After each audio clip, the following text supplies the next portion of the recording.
Hi Lucy. So I haven't made a video in a very long time, mainly because I've been doing lots of homework and I haven't had the house to myself for a while. And I don't like filming in my room. I like filming up in the living room.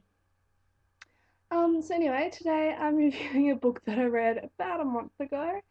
It's called I Was a Teenage Fairy, and it was really, really short, which I can't really remember a lot about it.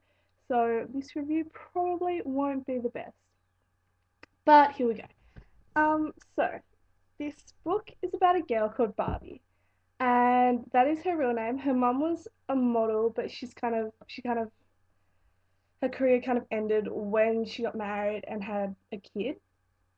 So the first half of the book starts off when she's about 9 or 10, and she looks a lot like her mum, but she's completely different personality wise. And her mum wants her to get into modeling, so she starts taking her to like photographers and agencies and stuff like that.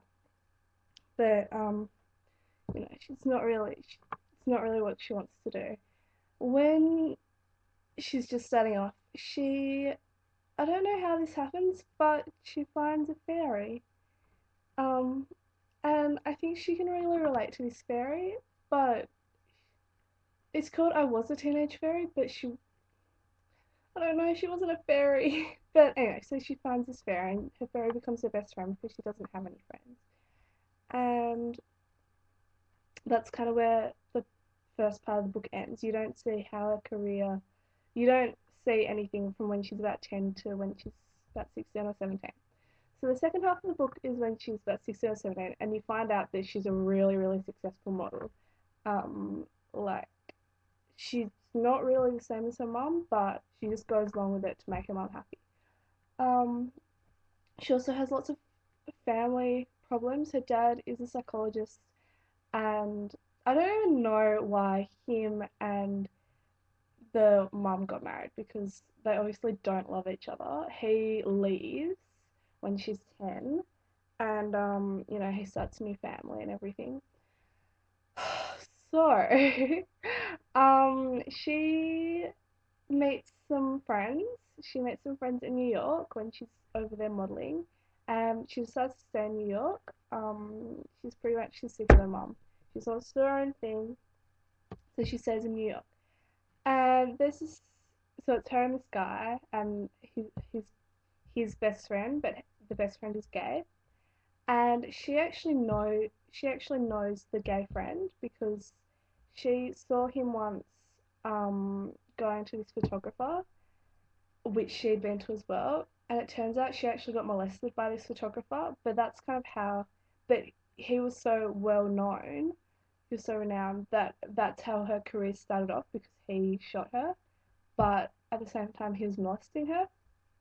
So she saw this guy when she was 10 going in to see him, and she knew, what had happened, but he couldn't remember her. So when she met him, 6 years later, and who's gay, he like she knew what had been happening.